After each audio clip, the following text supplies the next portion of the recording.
Welcome to Film Jury, where movies stand trial and the verdict is always final.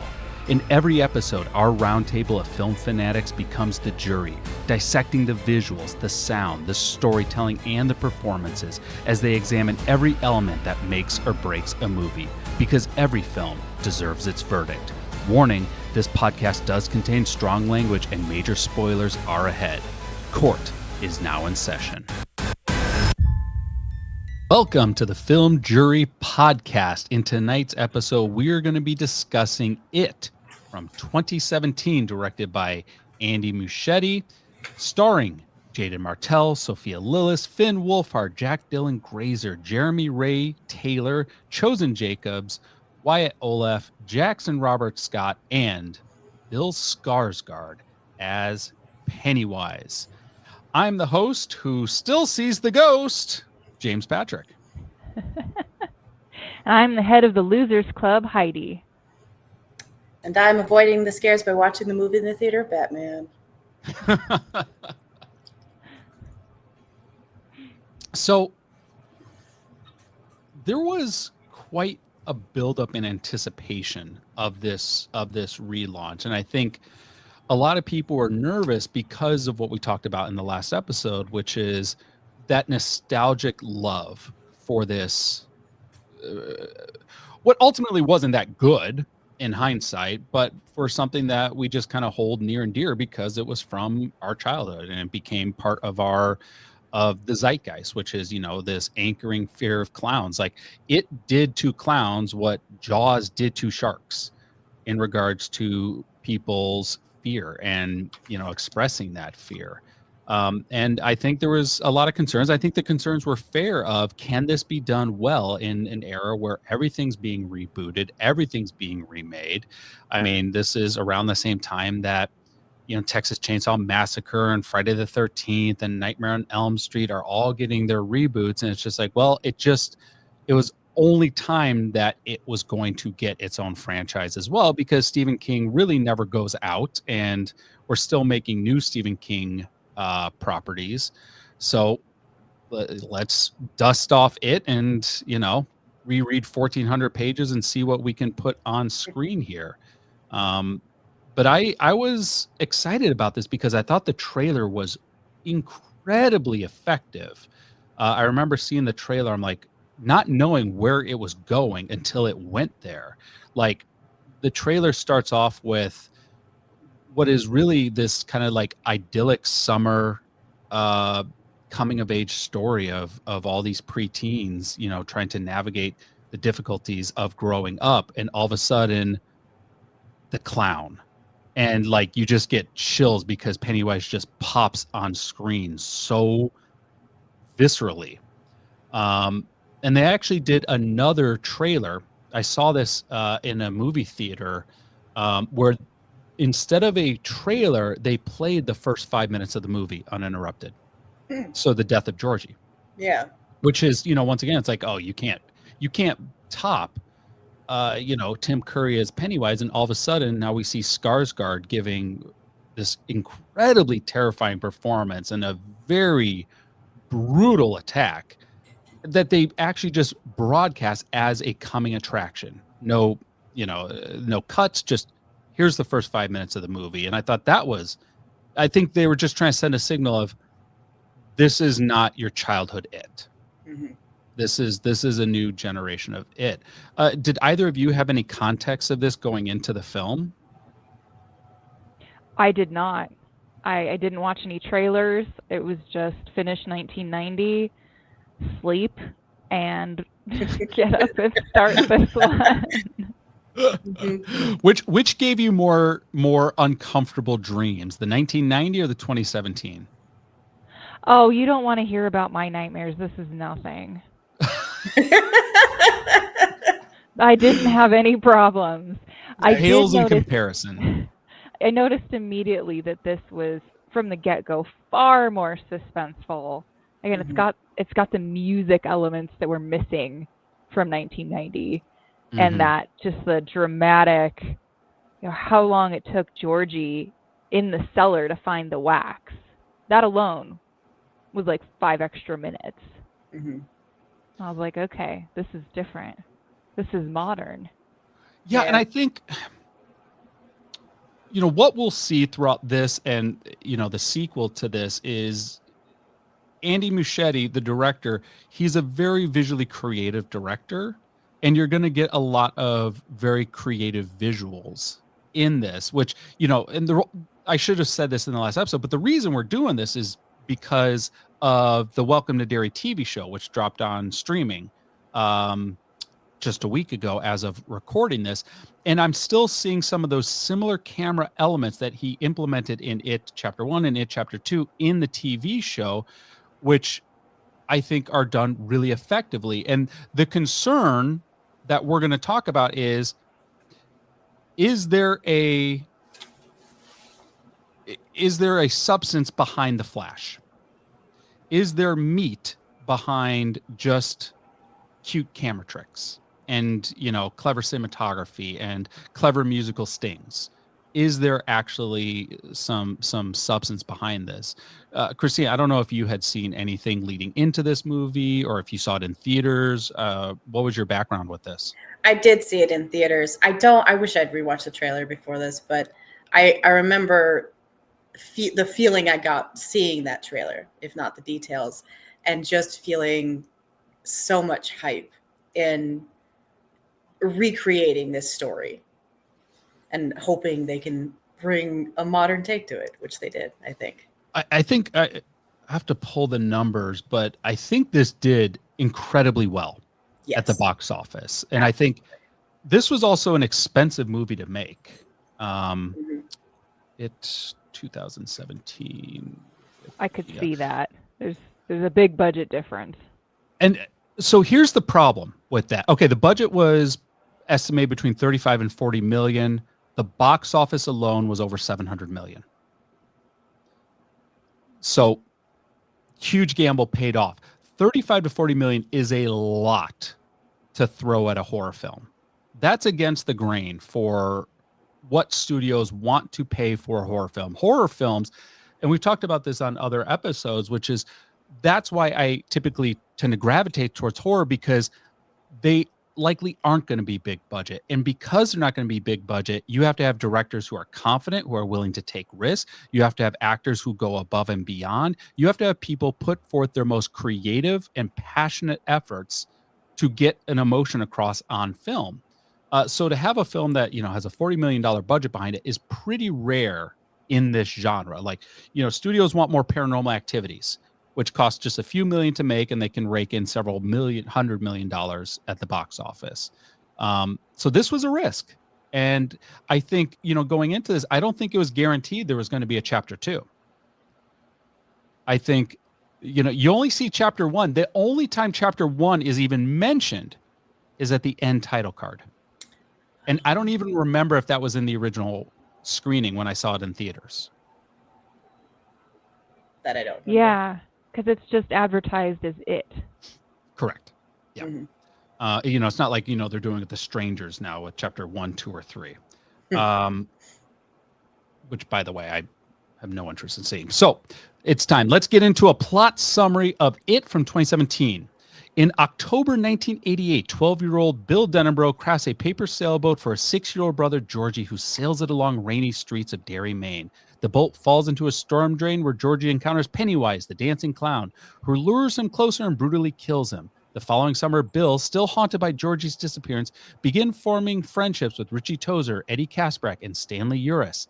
They soon are joined by Ben Hanscom, Beverly Marsh, and orphan Mike Hanlon, collectively facing bullies Henry Bowers, Belch Huggins, Patrick Hochstetter, and Victor Chris. Each child experiences terrifying manifestations of Pennywise, from headless undead figures and blood-spewing sinks to leopards and phantoms of Georgie, leading them to realize that a single malevolent entity, which they dub It, is stalking them and awakens every 27 years to prey on Derry's children. Researching the town's history and fears, the group discovers It resides in the sewers and a well beneath the abandoned Niebolt Street house. They confront Pennywise and then separate and terrorize, but regroup to force It to retreat, establishing the Losers Club as a united front. Okay, so like pace-wise, we're just going to follow what was exclusively the kids' narrative without the flashbacks. We're not going to meet any adults. This is purely just the kids' story. And, you know, one of the things I noticed right away, like we just have such a escalation in cinematography, such an improvement in sound design. And, you know, the opening scenes, we see Skarsgård as Pennywise, and he's up to a big shoe to fill here, which is, how does Skarsgård rank against when we think Pennywise, we think Tim Curry. And all of a sudden we have Skarsgård here, who looks different, sounds different, has a different cadence. I'm curious, what are either of your thoughts on how Skarsgård is doing here? I found him to be far scarier. And I noticed water themes throughout all of the movies, and just the fact that he's so good at drooling. That's just another water feature, if you will. And I found that fascinating and hard to pull off. You know, that's not going to be an easy thing to do unless it's some kind of CGI. And did you know that was actually Skarsgård crossing his own eyes? Yeah, he can make his eyes go in different directions. Oh, I can't do that. Like, I think the director Muschietti approached him and was like, "Here's what we're thinking of doing," and Skarsgård was like, "You don't need to do that with CGI," and just did it. I was impressed. I was so nervous, but so effectively impressed with how he spoke and how he he prayed. He lured Georgie, not just with, you know, keeping to the sewer, but he tried to build rapport with him. He spoke at his level. Talking about the circus and the popcorn, and he giggles in the creepiest way possible, but that's what you would expect from a clown. Someone trying to connect with a small child, and when he pauses, he breaks his speech pattern and then just starts to drool as his one eye drifts. Incredibly effective. And then the teeth come out. And this was my first, I don't know about this. It feels CGI. It felt CGI at the time. It felt fake at the time. It felt dated at the time. It did not look good at the time. And I don't think it looks good now. And then we have the really long arm extending out to grab Georgie and pull him in, which I thought looked okay. But that right there, I was like, so that's where we're at. We're just doing tons of CGI. And I thought that was that made me real nervous in this first opening scene. Fair. What are we getting ourselves into here? I will say, especially compared against the old one, it still raised the stakes. It still set a completely different mood to what this was going to be. Yeah. Comparing Tim Curry to Bill Skarsgård's performances, I think Tim Curry tapped into more of the clown energy, where he was loud, he was boisterous, he told jokes. And Skarsgård, his version of it, it was almost as if it was watching somebody pretend to be human. He did have that alienness to him, even as he's pretending to be a clown. Which we're gonna later find out in the next film that he is an alien. Right. But especially in those moments when he loses focus and he's got that hungry look in his eyes, you can feel that this is not a normal thing in front of you. And once again, we have a new writer, we have a new director, and we have a new opportunity to change the narrative. There's nothing requiring them to do what was done in 1990, and there's nothing requiring them to do what was done in the book. And so they have to then choose strategically, all right, what are we keeping from the book? What are we keeping from 1990? And what are we making our own here? And it just seemed like they just wanted to like take the beats from 1990 and just make them more intense. That was the vibe I took. Yeah, I think I agree with that. Yeah. It was shocking seeing Georgie's death in this version. Like, I Yeah. think that was like, we're going to have nostalgic things, but this is different. We want to make you feel this more. Mhm. And okay, so now we kind of go through Bill, and who's struggling with Georgie's death for a year, and you know his parents are really trying to get him to move on. Once again, like we're now discussing that this town has an infection, and the town wants to forget. The town wants to turn a blind eye. Mhm. I would say overall, I think all the actors who played these kids did so much better Yeah. than the 1990 counterparts. With the exception of Finn Wolfhard, who, and this is no critique on Finn Wolfhard, I like him in this movie, but who's clearly the kid from Stranger Things by this point. Like he is so rooted in that. And, you know, the symbolism between this and Stranger Things is so similar that it's hard not to just connect him to that. But every kid, like you feel like they're who they are, and you also understand why they're in this group together, or what brought them together. It doesn't feel like a bunch of actors placed together. Mhm. This feels like, you know, a unification of losers. And I really like how that was done.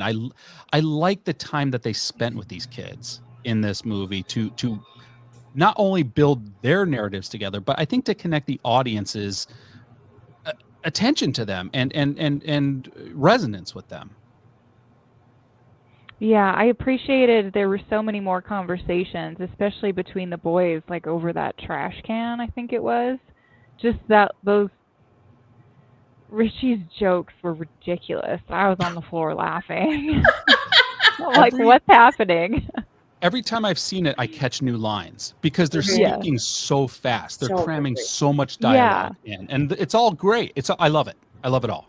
And I'm glad they kind of changed up who Eddie was as a character, because like in the first version he was the Boy Scout. He was much more like in the background, but here they brought him up to Richie's level so Richie could have somebody to play off of. And that, I mean, eventually that transcribes into their future selves as well. But it helped to bring, I think, the energy of everyone up. I like the fact that they more clearly explained his hypochondria, because his mother has what is it, Munchausen's by proxy. You know, she wants to keep him repressed, keep him sick, keep him ill. And I think the actress who played the mother, like, so good. Like that right there. I like once again, we're choosing what to do differently, and here's what we're going to do differently. And I think the first half of this movie, I'm in. I'm all in on these characters. I'm all in on the actors that play these characters. The scenes of them together are so well shot, like Yes. really well. The actress who plays Beverly in particular is so scene stealing, captivating. Yeah. Like her emotion, her energy, you believe she is who she is portraying, and at no point do you feel she's an actor playing a role, and a role we've seen before. Like she held this role so independently. I think they all did in some way or form, with maybe a few exceptions, but she in particular, I think, is such a vast improvement in this narrative, that I'm glad they had. I'm really glad that we got to explore so many things here. Like they took a little more chances, especially in Beverly's case, with Beverly's relationship with her father. Like in the 1990, it was illustrated that he was abusive, and that's kind of where they left it. In this one, they're very clearly signaling, no, this is sexual abuse. Further than that, yeah. And it explains so much more of her evolution as a character, and you know, the cutting off her hair, trying to make her look more masculine, and you know, trying to find security in others. The one thing I would have liked to see, and I'm curious both of your thoughts on this, is recently I was watching, they had a rebroadcast of Dream Warriors. I don't know if either of you've seen Nightmare on Elm Street, Dream Warriors. Best Nightmare on Elm Street film. And the thing that was so fun about that movie is every character basically develops a power in their dreams. And by developing this power and harnessing this power, when they come together, they're the Dream Warriors. And it's the Dream Warriors who are able to take down Freddy. And it's, I mean, obviously that's a very kitschy film, and it, blends horror, but, there's a lot of comedy to it. But I like that element. And I would have liked to see, okay, so we can go wherever we want here. Why not have a reason that each of these characters matters when it comes to having something that can overcome Pennywise? I would have liked that. Yeah, besides just good boomerang skills. Yeah, I mean, right? Yeah.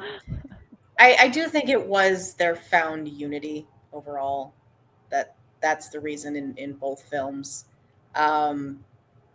Because they created such a strong bond, not necessarily what each of them brought, but because they were together. Let's talk about the library scene. We have Ben in the library. He's doing the research on Derry. And of course, we have the obligatory books with only photos in it, because looking at words is boring. This is an example of the director doing something really good and doing something really bad. The really good, Ben is flipping through the book and they don't call any attention to it. They don't spend a lot of time on it, but all of a sudden everyone in the background is leering at him. And the librarian keeps getting closer to him. Every cut back to him. This is good directing. This is good filmmaking. This is tension. This is not jump scares. This is how to truly scare your audience. And I thought that was so well done. And I'm wondering, Kristina, you're nodding. Heidi, did you catch that? I did not, actually. I was watching the pages turn and seeing that it was, the same image, just, closer. So I was trying to look at what that was. As he's doing that, every time it flashes back to him, the librarian's closer to him and she's just grinning at him. Not moving, just grinning at him. And I have goosebumps now just retelling it. That is effective filmmaking, particularly in a horror film, and proof that you don't need musical stings and you don't need atrocious CGI, that you can captivate and hold an audience just by building tension. And then 2 minutes later, he's being chased by a CGI headless thing, which looks so dumb. And it just and once again, what are the rules here? Because he just lets this kid go. He didn't let Georgie go. Now we're just going to let Ben go. In this one, why was Ben in the library other than being the fat kid? They rewrote Mike the did all characters. Yeah, okay. It took me a while, I guess. I have a bunch of question marks on my page. Wait, what? Yeah, they made Ben the new kid. People? Yeah, they made Ben the new kid versus Mike was more like the new kid coming in. Mike was just an outsider because of race. I mean, in both movies, but particularly in this movie. And it made more sense that Ben being the new kid, it doesn't know anyone. He's going to go to the library. He feels safe there. I will say, I do have issue with who it chooses to just outright kill versus marinate. We don't know particularly if there was any marination with George, because there was that basement scene where he's in the basement and he sees those flickers of light that look like eyes. And we know it's just a reflection because he turns on the light, but we see what the 7 kids saw. But it is possible that he was working Georgie for a while. Yeah. Okay, I'll counter that with Hochstetter. Spent no time marinating Hochstetter. Yeah. Just scared him and ate him. I agree that it's a problem, but there's probably things that we have not seen that they experienced, that they probably didn't talk about. Because even as the kids say, like, they experienced something and nobody else seemed to see it, so they assumed they were crazy. So how many kids in this town experienced something and never told anybody? Mm-hmm.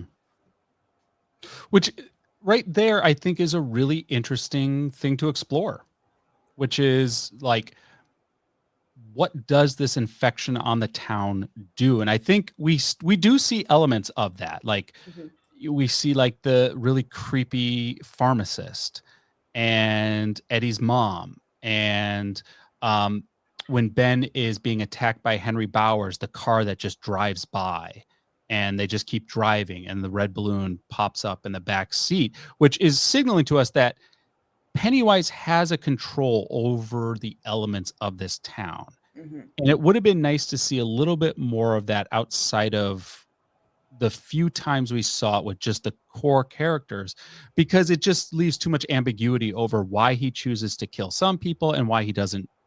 You know, he wasted no time with Hochstetter. He wasted no time with Georgie, but he's going to just let everyone else get away every single time.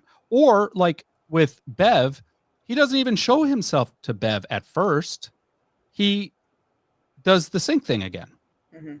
He only shows himself to Bev when he takes her. And the sink scene was far more gory. That was very like Carrie. I was not ready for that. So it's very clear where they are taking things from.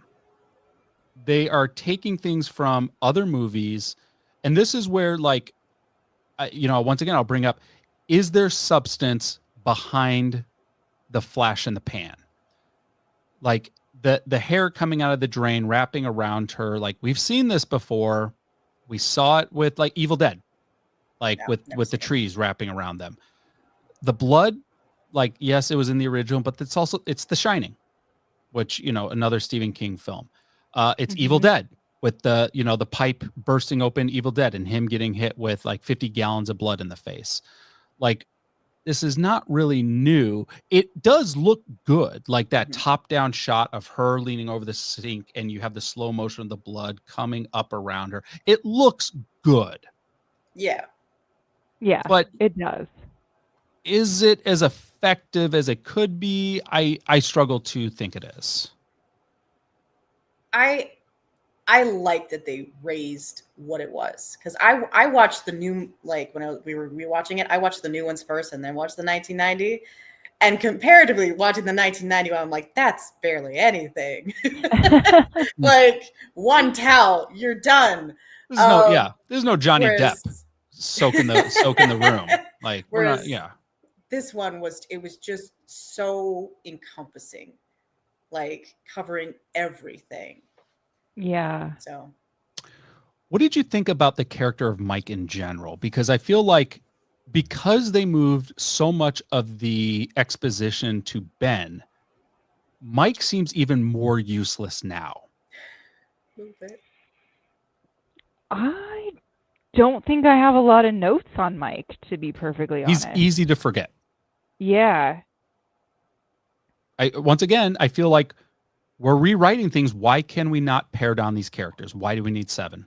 I do think that Mike's addition to the group is kind of like the final link in the chain, because when Mike joins the group, he's being chased by the bullies, and that's when the group does the rock fight.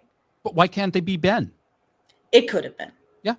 Like, we could have had the rock fight happen way earlier in the film, and afterwards then they take Ben to the store, and that's where they connect with Bev in the store. Like, I mean, other things could have played the same. It just feels like Mike's character doesn't make any sense to me. His relationship with, I assume, his uncle, doesn't make sense to me. Working in the slaughterhouse with the cattle prod gun, and you can be one of us or you can be one of that. Like, none of this is making sense to me. It almost seems like they just have that set up and him as a character so that they have the cattle prod or sheep gun thing for later. Yeah, quite possibly. Yeah, it just does. It's not well executed. I feel like of any of the characters, this was the worst one. Like, I feel like you could have ditched Mike, and I feel like, well, maybe you could have ditched Stan in this, and you could have hinged Eddie a bit more, and made Eddie more afraid in this.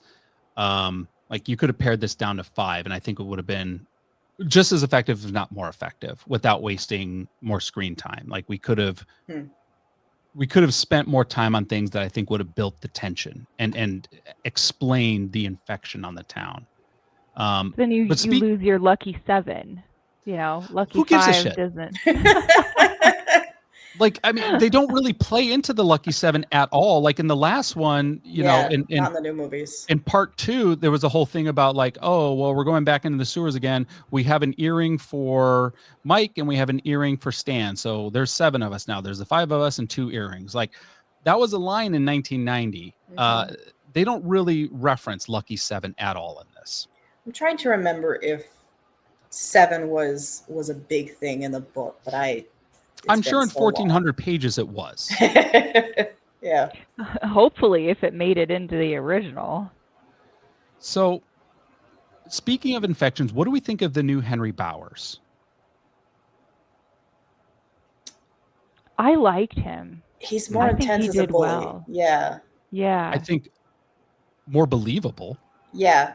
And like showing him with his father as well, and just having an explanation. Mm-hmm.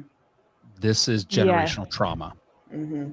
Once again, like, demons appear in a lot of ways. And so many of these kids have been impacted by the trauma of their parents. Eddie's impacted by the trauma of his parents. Bev is impacted by the trauma of her parents. Henry's impacted by the trauma of her parents. Even Bill is impacted by the complete absence of his parents' love. Right? Like, makes you wonder if their parents went through this as children and then forgot. What another great thing to explore. Like, and Bill is starving for that connection to his father. Like, there's that scene that I wish they would have spent more time with, where he like comes home from school and he sees his father working in the garage, and he's like, "Hey, Dad, do you want some help?" And the father just kind of yells at him and walks away. And that's kind of the end of it. It's like, okay, here's someone who's craving a connection to his parent, right? And the parent is dismissive. Like, another great avenue to explore that I think they could have had one more scene or a few more seconds to just give us more of that. But I like that. I like this idea of it kind of serving as a parallel to generational trauma. Like, well, and in the 1990 version, they said it comes back every 30 years, and in it's every 27 years. Yeah. So they shaved a few years off to probably make it easier, you know, for him to come back more. If I remember correctly. I think so. I think 30 is just an easier round number. But yeah, I'll agree. I think the Henry Bowers character is really good. His counterparts feel useless. I will say Hofstetter, I could not see Kylo Ren. Yeah. Timu Adam Driver. Timu Adam Driver. Totally. And the other one with the bleached hair might have been Draco Malfoy. He looked like him, didn't he? Yeah. Was it him? Yeah, no. It's not him, but it looks like him. Just happened to look just like him. Yeah. Yeah. Yeah. Very, very interesting. And I was a little confused at the beginning because there were 4 in that little bad boy club, and they killed the one right away. I was like, what was the point of that? So we can just have another death on screen. Fair enough. Because we've gone too long without a death on screen. Like, because we've spent so much time developing these characters, which I like, and I'm all for, we forgot that this was a movie about a killer clown. And we needed another death on screen, and we can't kill a core character, or they're not going to. Would have been interesting had they. So let's take out one of the bullies. Ancillary. Let's take out Hofstetter. Which, once again, didn't marinate him at all.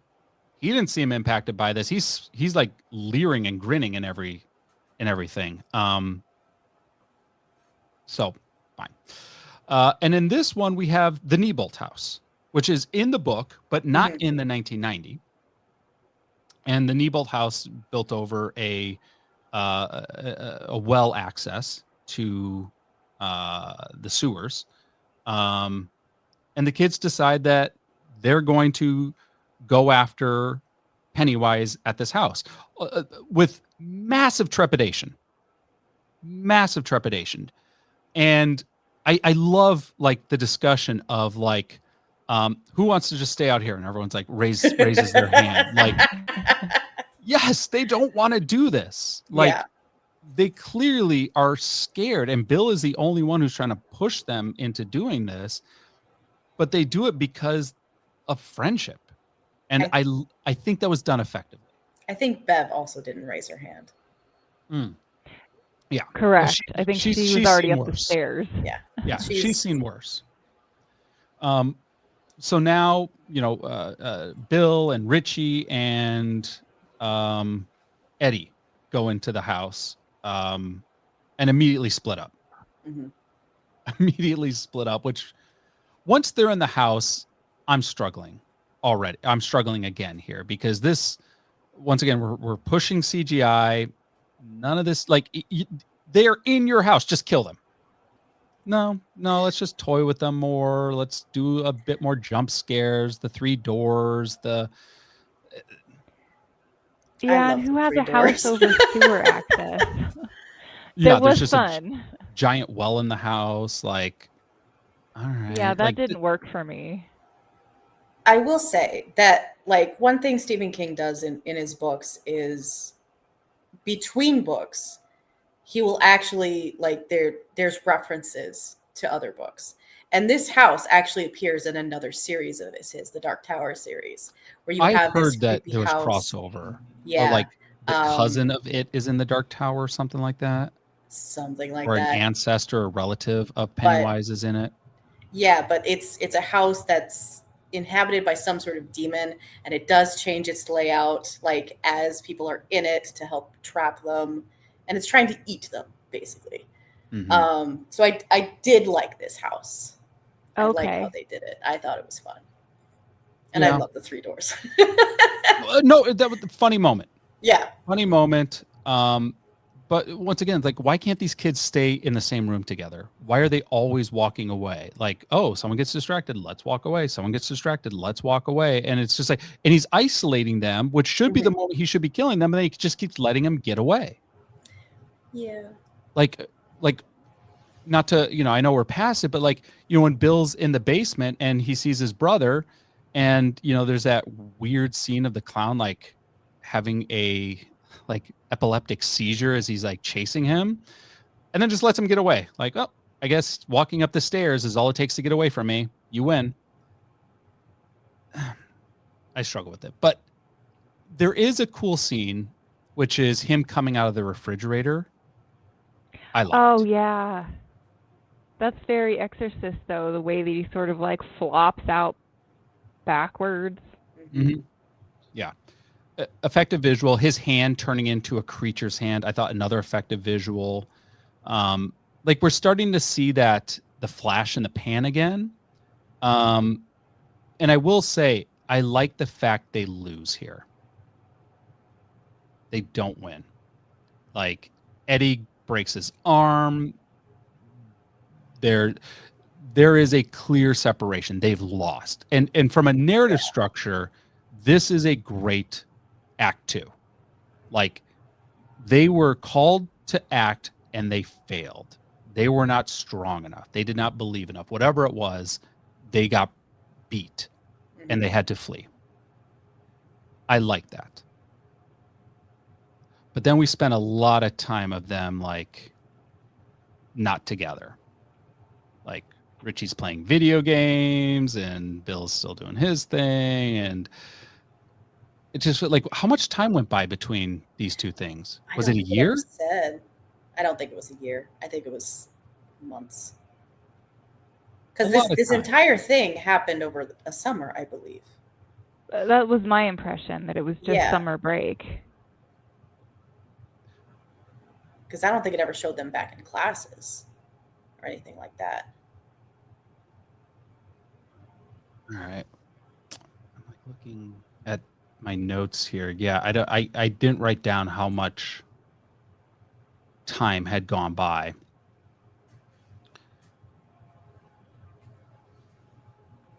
But yeah, eventually they decide to come back together, and it's because Bev.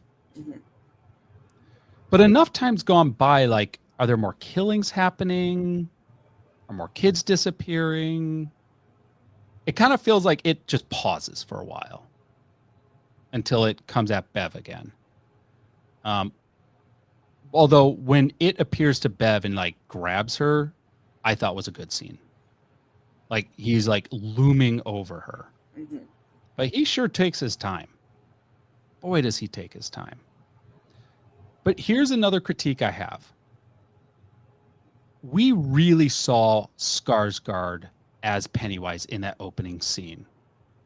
And the thing we like so much about Curry in the predecessor was the time he spent building tension in his language, which I think Skarsgård did effectively in that opening scene. That was kind of the last we saw of it. Like, we're just seeing creepy visuals, a lot of CGI, and then he's just gone. I will say, this is something that was mentioned by the creator in the Derry series that's coming out, is that Which is the same director. Right. Yeah. And he said, like, the reason you're not going to see Pennywise a lot is because I don't want you to get used to seeing him. He is a shapeshifter. He can attack you in any form. Mm-hmm. So he doesn't want you to get used to this image because he wants every time that image does show up to be impactful. To mean scary. something. Yes. I can see it here in the movies as well, where it's not always the same face that attacks you. True. Though a lot of the monsters, the CGI was really bad. It was. The leper was bad. This isn't scary. The leper chasing Eddie through, like, in front of the Neibolt house. Yeah. It looked like a zombie from Plants vs. Zombies. And like the field even had sunflowers in it, and I'm like, okay. That's great. I love that. I didn't see it that way, but if I ever watch it again, I'm going to. So they get together, they go into the sewers. Bowers reappears and they, send him sailing. Mm-hmm. They get down into the sewers, and here's once again where I'll harken back to, I wish there was more of a reason that these were the kids who can overcome Pennywise. That each of these kids had something about them, something in their story, in their upbringing. And like Bev, it's a little clearer, right? But she's off the table. She's, in the deadlights. Which once again, why is she in the deadlights and why isn't he just eating her? Unclear reasons, because we don't want to eliminate her character. And they decide that they kind of just like smacked him around a bit, didn't they? Like, I'm trying to replay the scene out.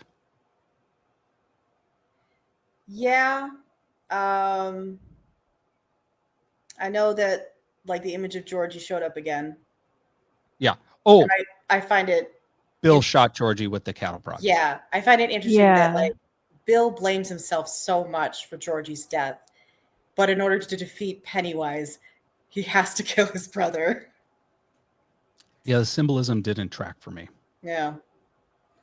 But this entire battle is like Pennywise doing the weird dance. Which was awesome. You liked it? Yeah. I did. Both of you liked it. Yes. It's just not scary to me. I think that was a tapping into the more clown aspect of him. Yeah. instead of just scary. It was still terrifying because it's Pennywise, and you're like, what's he about to do now? Not eat her.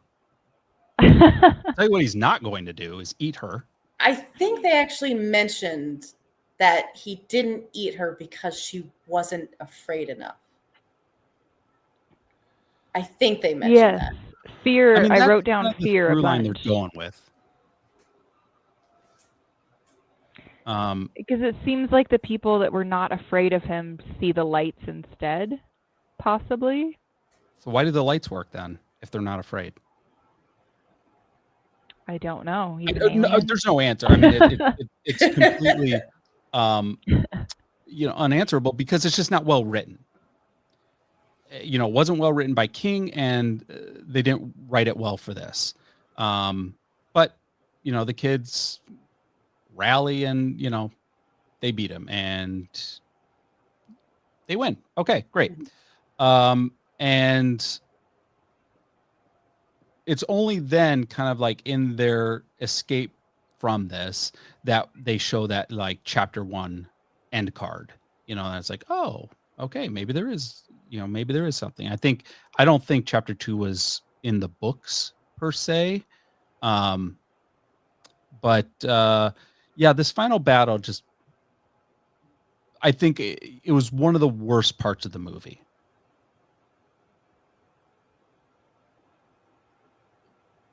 Yeah, I think that's fair. Sorry, go ahead. Go ahead, Heidi. I was just going to say they did better with some of the little things, but there are also things that I don't have an explanation for that I wish I did. They're very small details. It's something that I think is hard to convey, that how you fight this monster is through make-believe, through believing and having courage. And that's not always easy to visualize. So it's hard to like show, like, I believe that this can hurt him, so it hurts him. Right. Once again, had they had their superpowers, and I'm not talking like they are mutant, but had they had something that was theirs, like Bev, in the early one, Bev was like the sharpshooter. Eddie has his inhaler, which is battery acid, and maybe Bill has something, and maybe Mike has something. Like everyone brings something that they are using as their either physical or metaphoric weapon in this. That would have been effective. Even showing the sheep gun, whatever it is, the cattle prod, having that do way more damage than it should have, to show that this is some sort of like supernatural force that they are bringing. I keep saying cattle prod. It's a bolt gun. Sorry. Thank you. Yeah. I was gonna say that's not a cattle prod. So, a little different. So now we're at the moment we got to give a verdict, and we'll start with you, Heidi. How do you rank It Chapter 1? So this one, I gave it a 4. High praise. What's your reasoning? Again, I go back to those little things that maybe don't make the movie, but they made it for me. Like the postcard. The postcard, the picture of the postcard is the little thing that Ben had when the little model. Little model. Yeah. Mm-hmm. And Bev still didn't get it. Yeah, like how did that go so fast? I think there's even a later scene where he's waiting in front of that building. I think so. In town, yeah. Mm-hmm. So it's those little things that I really enjoyed. Mm-hmm. And again, I think Pennywise did well in this movie. It was creepier, overall more cinematic. Great story, not so much. But if I was going to watch one again, it would be this one. Mm-hmm. Okay, so it Kristina. gets a 4. I also give it a 4. I'm really only docking points for the CGI. Sometimes like that just takes you out of it, and it's not as scary as it should be. However, this is a story that I love. It was very fun. I loved the acting. and just how much energy these kids brought and how much life they brought to it. Yeah, I absolutely loved it. Okay. I think, like, from an entertainment perspective, this is a really good movie, and it has a very high rewatch factor. And I think there is a lot here to enjoy, particularly in the first half of the movie. My struggles with the film are the lack of narrative clarity and cohesion, and just the over reliance on really poor effects that aren't actually that scary. Um, and like, that was my big concern going into this: is this going to be all style and we're not going to have substance? And I think in a lot of ways they use style as a crutch over a lack of substance. I think it's a good movie. I think it is rewatchable. It's a 3 for me. I think this is a fun movie, and of any of these, it is the only one I would probably rewatch. But it does have a lot of issues, and I think there was so many opportunities that they should have taken that they just didn't take. I will say, for me, when it comes to monsters or aliens or some force that is unclear to the main cast, I'm okay if there's unanswered questions. Like, I'm okay if there's mystery or unclarity with certain things, which is totally fine. And I would have been happy had it just ended here and there not been a chapter 2. Yeah, that would have been fine. That would have been a clean ending. Yeah, we don't need, and we'll get into that in the next episode, but we could have saved a lot of time had it just ended here. So the total is 11 out of 15, and this is a strong case. This is a recommend with confidence. I think we all agree on that. So that is it for It Chapter 1, and I want to thank Kristina and Heidi for jumping on this episode, and thank you for tuning in. Tune in for the next episode where we're diving into the final installment of the It cinematic universe in It Chapter 2.